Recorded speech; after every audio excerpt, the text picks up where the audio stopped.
I want to go over the side Easter egg information for Black Ops 6 Zombies. We actually know what some of them will be, and there's already been some leaks. I'll show you what those leaks are, and then I will show you 5 side Easter eggs for Liberty Falls, and then 1 for Terminus Island that's pretty interesting. For Terminus Island, we did get some information, and shout out to Codename Pizza. He had gone to an event, and when he came back, he said that they told him that Terminus Island is going to be the largest map they've ever done to date as far as playable area, and that Terminus Island is going to have the most side Easter eggs and secrets and hidden things to discover than any other zombies map they've ever created. So that is fantastic news for those of us that love side Easter eggs. Like, once the main Easter egg is done, we are still hunting side Easter eggs, so it gives those maps a lot of life. So far, that's what's been said for Terminus Island, and recently at the COD Next event, we got some side Easter egg information for Liberty Falls, straight from Treyarch. What's cool is that before this COD Next event, and when they were talking about what the side Easter eggs were going to be for Liberty Falls, I had made a video predicting what they were going to be, and then in the event, it showed that my predictions were right. Here's the part of the event where Treyarch talks about it. It's this really idyllic small town, you know, it's in West Virginia,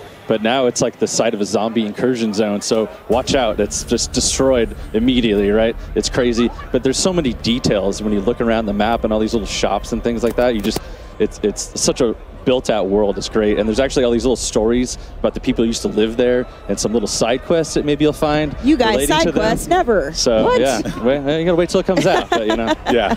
So I'll go over the people that he is talking about in this town that used to live there. But first, I want to give a shout out to the sponsor of this video, G2A.com. Attention gamers, it's the new release season at G2A. From August 29th to September 22nd, discover the hottest new games, gift cards, and more with the latest promotions. Want 15% off your next G2A app purchase? Here's how. Step 1, subscribe to the newsletter to stay updated with the latest news and exclusive offers. Step 2, buy any item from our new releases promo site. Here's what that website looks like here. I'll have that linked in the description and also the pinned comment. And then finally, step 3, you'll get a 15% discount code sent directly to your email, ready to use in the G2A app. And remember, you need to be subscribed to our newsletter to receive the discount code. So sign up now, explore a wide range of games, gift cards, and deals, and save with G2A's new promotion. G2A is your gateway to gaming greatness. Okay, so back to the video. We'll start with Liberty Falls and the 5 side possible Easter eggs. So we took a drone to the real Liberty Falls, which is Harpers Ferry, West Virginia. And a massive shout out to Pav. He got licensing, FAA approval, and he lives nearby. So he drove there and flew his drone over the town. And we also live streamed this, but we were trying to just have some fun, look at the town, see how it compares, and scout out these Easter egg locations. This is one of the most haunted towns in America, so these side Easter eggs will most likely revolve around some of those stories. Also, this is all of his footage here, and he also wanted to recreate the intro cutscene where you see the camera pan in and fly into the town. This is the real intro cutscene here. I'll show you guys how it compares. And seeing this comparison answered a big question that we had. Notice that this is a road going into the town, and here's his footage. He put his drone up about the same point, same perspective.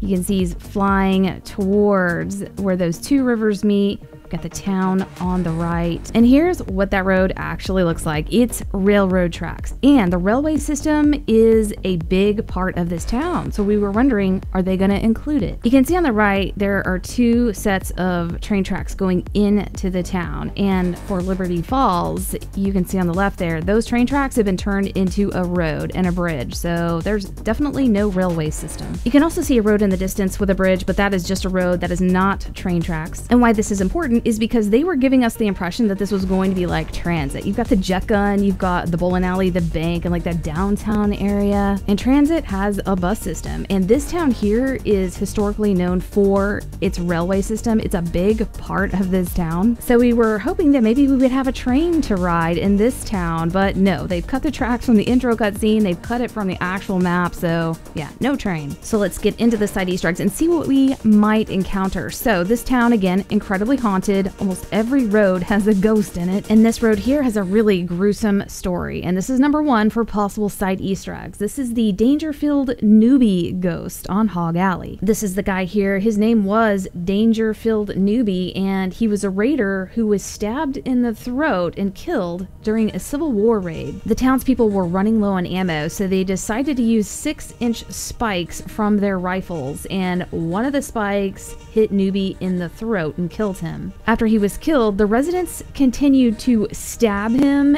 and cut off his limbs, and leaving him in Hogs Alley for hogs to eat him. People say Newby can still be seen walking the streets as one of the most terrifying Harper's Ferry ghosts, with a scar across his throat, wearing baggy trousers and a slouched hat. So Hogs Alley and where they see this ghost is dead center of Harper's Ferry, and our map Liberty Falls does cover this area, and it's almost dead center of that map as well. I'll finish all of these side Easter egg ghost stories and then show you the map of Liberty Falls, how it compares to Harper's Ferry, and where these ghost stories and side Easter eggs could be happening in the map. Number 2 is the Drummer Boy. Again, during the Civil War, there were reports that said a Union soldier found a young drummer boy after hearing a noise from outside a window. After searching for the source of the noise, he found the young boy and consequently tossed him mercilessly from the window. This sad Harper's Ferry ghost can be heard crying for his mother, who never came to rescue him. His sorrowful cries are heard today for his mother by occupants of a townhouse on High Street. Again, High Street is almost dead center of the town, and Liberty Falls does cover this area. Number 3 is the Soldier in the Church. St. Peter's Catholic Church in Harper's Ferry served as a hospital during the Civil War. Unsurprisingly, today it's reportedly haunted by at least one soldier. A young Catholic man was brought to be treated at the hospital, but with wounds seen as less severe as others, he was made to wait outside for help. A local found him and took him into the church for comfort, but unfortunately his wounds were more serious than originally thought. Sadly, he died as he was being carried into the church, and his last words were, "Thank God I'm saved." These days, some visitors to the church say they see a glowing aura at the church's entrance. Some even report hearing those final ghostly words being whispered around them. This is a very popular ghost story for the Catholic Church in Harper's Ferry and the church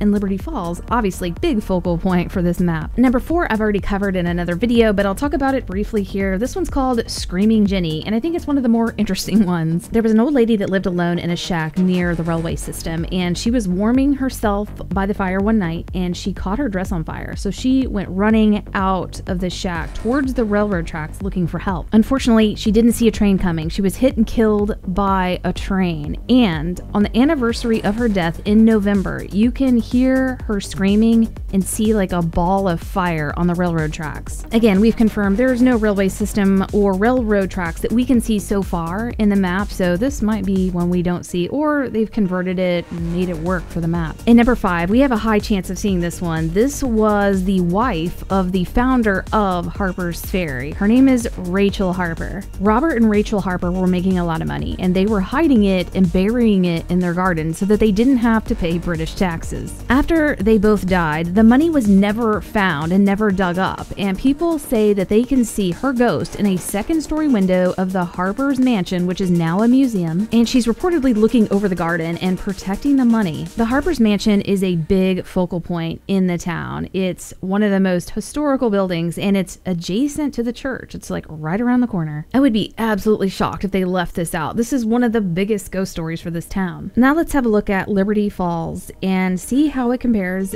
to the real map, like with the roads and the buildings and the full layout, and I'll show you guys where these side ghost Easter eggs could exist in Liberty Falls. Here's a map of the real Harper's Ferry. I've outlined the church in green, and I'm going to place Liberty Falls map on top of it where the church actually is, with the same size and location. After doing this, I could see that nothing matched up. None of the buildings. There's no bowling alley, bank, comic book, or like Radio Shack type building. Only the church and those roads there are the only thing that match. However, the way that that Liberty Falls is placed and what it is covering does cover all of these ghost stories and where they're reportedly seen. Here's how those roads in green match up to the real roads. It's matching up with the Potomac and High Street. And in black, this is what they're calling the roads in Liberty Falls. So Potomac Street has been turned into Lost Flock Road, and High Street does turn into Washington. So that's accurate. Looks like they just made it Washington and just left off High Street. And then East Main Street in Liberty Falls is the main street for the town. So that's accurate. So if you're going for accuracy, the Dangerfield newbie ghost, the guy that got stabbed in the throat, would be happening in Hogs Alley, which is pretty close to this alley that we see next to the bank. Here's a shot of the alley. There's the bank on the left. There is an ice cream shop on the right there. For the drummer boy, that happened on this street right here. It's on the other side of the bank. Then the soldier, obviously happening in the church. And then the Screaming Jenny, I don't know, because we don't have a railway system. Then finally, the Rachel Harper's ghost that was burying the money and nobody ever found it could be happening in this area right here. And as far as leaks go, it's been pretty tame, but there has been some mention on Twitter. Hey, I'm Alex posted on Twitter that there's a side quest to get the map Wonder Weapon like in Cold War, and this is for Terminus Island. All the comments are saying, yeah, that's not too much of a leak, that seems pretty standard and what we would expect, so that's not too bad. Then he also posted, I may have a cool leak for Zombies players. It seems like something is coming called Hardcore Quests. I'm wondering if this hardcore is something they've already talked about, because there's going to be two types of main quests. There's going to be the hard one where we got to figure it out as a community, and then after we do figure it out, they're going to release the guided quest. So this hardcore just could be referring to that. It's interesting to see that people are already getting into the code, but I have spoken to a Treyarch developer and they said every year with Call of Duty they work harder and harder to encrypt their code so this doesn't happen. Black Ops 3 was ripped apart day one and they were not ready for that, but for Cold War and Black Ops 4 they had heavier encryption, so it did take a while for hackers to reverse engineer it. For Black Ops 6 it's possible that people will be able to see just some of the basic coding but not the real heavy duty stuff that they've been able to see in like Black Ops 4 and how we solved all the impossible Easter eggs. Now let's head over to Terminus Island and a possible side Easter egg or main Easter egg, who knows? It seems pretty significant whatever it is. In the intro cutscene you see Weaver in his gel and the walls around him are covered in drawings and etchings. There's multiple things going on and a lot of it's been solved, but what I want to focus on are the hash marks. You see a bunch of them behind him right here. Some of them are darker than others. Then it shows what he's looking at, and on the other wall you see Richtofen etched into the wall with a lot more hash marks, and then one of them is in red up at the top right. And shout out to Tag935, him and I went in and analyzed this wall and I did a full breakdown of what I could see. The top in the light gray section, that's what you're seeing behind him when he's sitting on his bed, and then the lower darker section is what he's looking at. You can see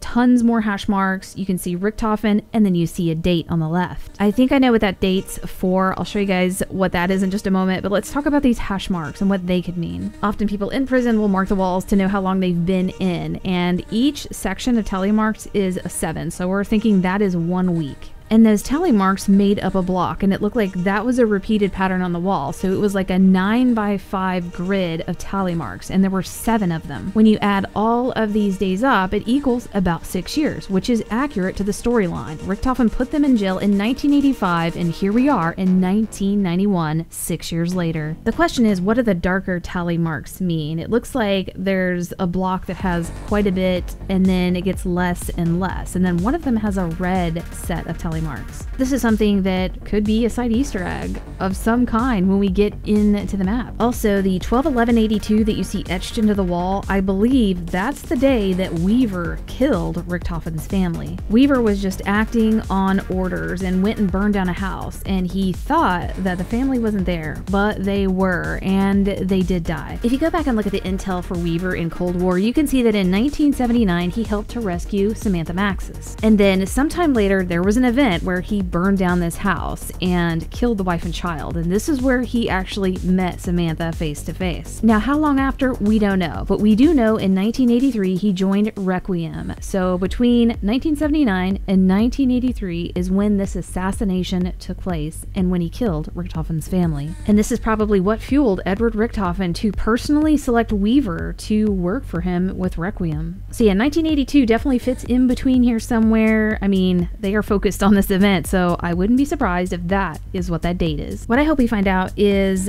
the person that told Weaver to go burn that house down, did they know that the family was in there? And if so, why would they go after Richtofen's family? Lots of questions to be answered. I'll be really curious about this storyline for Black Ops 6. Hope you guys enjoyed this, and we'll see you next video.